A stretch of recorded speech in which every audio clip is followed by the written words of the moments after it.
On Tuesday, the 24th April, shortly before 5 a.m., police received information of an aircraft that have landed on the San Esteban Progreso dirt road. As a result, police proceeded to the area, where upon arrival, they observed a white in color twin-engine Hawker Siddeley HS-125 Series 700A aircraft on the ground. The area was secured and later processed. Upon inspection of the aircraft, it was found that only the pilot seat was affixed inside the aircraft. The remainder of the seats were removed and there were no other content.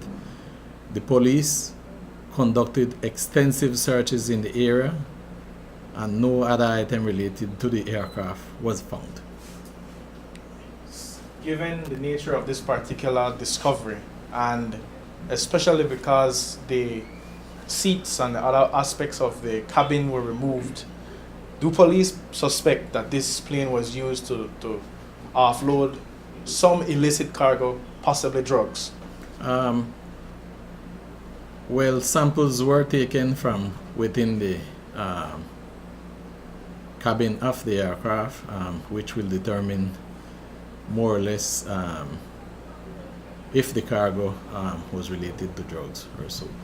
We had heard that police, or at least the authorities, the Belize authorities, the National Security Ministry, had identified someone who would be able to move this aircraft from the location where it was to a more secure location.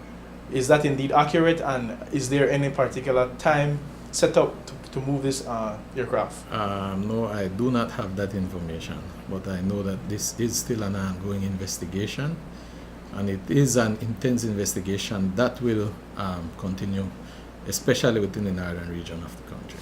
Now, speaking generally to the 7 illicit landings that have taken place between this week and November 2017, is it a concern for police that you have these spikes or a spate of illegal landings? And is it something that the police are looking at to try to get some sort of technology to detect these aircraft, because obviously the persons operating them are trying to avoid as best as they can, and they have been successful so far? Well, we are working in conjunction with our regional counterparts, and the police have followed all information in regards to suspected aircraft sightings as well as landings in Belize, and this is an ongoing series of investigations in relation to these aircraft landings.